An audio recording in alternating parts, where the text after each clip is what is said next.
आज के एपिसोड में हमें दिखाया जाएगा कि रानी वीर के पापा के पास आती है। वो बोलती है कुछ भी हो जाए हम आपको यहाँ से लेके जाएंगे, हम आपको यहाँ पे छोड़े बिना नहीं जाएंगे।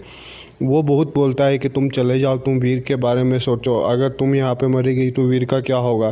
पर रानी उसकी सुनने के लिए तैयार नहीं रहती। रानी बोलती है कि हम साथ में ही जाएंगे वरना यहाँ से नहीं जाएंगे। तभी वहाँ पे वीर आ जाता है। वीर बोलता है कि पापा आप चुप रहिए, हम कुछ ना कुछ रास्ता ढूंढ ही लेंगे और हम आपको ढूंढ ही लेंगे।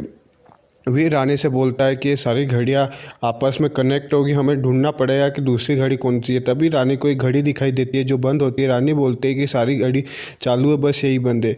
वीर वहाँ पे फिर दीवार पर टंगी हुई घड़ियों के पास जाता है और देखता है। वो बोलता है कि ये सारी घड़ियों में शेर नहीं लगे, मतलब इनके लिए लाइट बाहर से आ रही है, तो हमें बस ये ढूंढना होगा कि लाइट बाहर कहाँ से आ रही है। वहाँ पे वो बार बार बोल रहा होता है वीर के पापा कि तुम चले जाओ चले जाओ, पर वो दोनों उनकी नहीं सुनते। तभी उन्हें एक वायर मिलता है। वो वायर के पीछे जाते हैं, फिर उन्हें दिख जाता है जहाँ से लाइट आ रही होती है। वहाँ पे बम ब्लास्ट होने वाला होता है, लेकिन रानी अपना दिमाग लगाती है और जहाँ से लाइट आ रही होती है वहाँ पे पानी डाल देती है, जिससे वहाँ पे शॉर्ट सर्किट हो जाता है और बम ब्लास्ट होने से बच जाता है।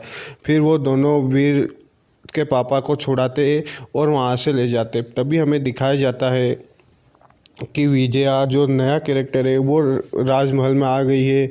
वो वहाँ पे सबको बोलती है कि अब हम आ ही गए तो हमारी आरती भी की जाए, क्योंकि हम ही इस घर के नए मालिक हैं। हमें दिखाया जाता है कि राजेश्वरी वहीं पे खड़ी हुई रहती है और वो उसे गुड्डू गुड्डू करके बोल रही होती है। वो बोलती है कि तुम तमीज़ से बात करो और इस घर से निकलो, तुम यहाँ पे क्यों आई हो। तभी हमें दिखाया जाता है कि विजया बोलती है कि नुका अब ये मेरा घर है, इस घर पे मेरा हक हो गया है, अब ये घर तुम्हारा नहीं रहा और अब तुम यहाँ से जा सकते हो। तभी वहाँ पे विक्रम बोलता है कि क्या फालतू बात कर रहे हो, ये घर हमारा है, तुम्हारा घर कैसे हो गया। तभी वो वहाँ पे बोलती है कि मुझे पता था वकील साहब आप ज़रूर बीच में बोलने आओगे, इसलिए मैं एक और वकील को लेकर आई हूँ, वो तुम्हें बताएगा। वहाँ पे दूसरा वकील आता है। वो कागज़ दिखाता है विक्रम को, जिस कागज़ में साफ साफ लिखा हुआ है कि सारी प्रॉपर्टी अब उसकी हो गई है। उस सिग्नेचर पे हमें दिखाया जाता है कि वीर के सिग्नेचर भी है। तभी वो सब बोलते हैं कि वीर ने इस पे साइन किया क्या होगा। विजया बोलती है कि तुम ये नहीं जानती, रणविजय जो यहाँ पे आया था वो मेरा ही मोहरा था और मैंने उसे यहाँ पे भेजा था और उसी ने वीर से साइन करवाया है।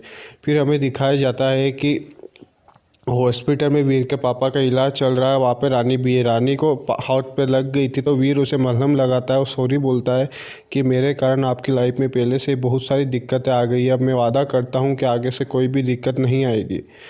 रानी बोलती है कि ऐसा कुछ नहीं है डॉक्टर साहब, जो हुआ जो लिखा था वही हुआ है, आगे से हम ध्यान रखेंगे कि आगे से और कोई गड़बड़ ना करे। वो दोनों एक दूसरे से बातें कर रहे होते हैं। तभी वीर को फ़ोन आता है कि तुम्हें यहाँ पे आना होगा, कुछ अर्जेंट काम आ गया है।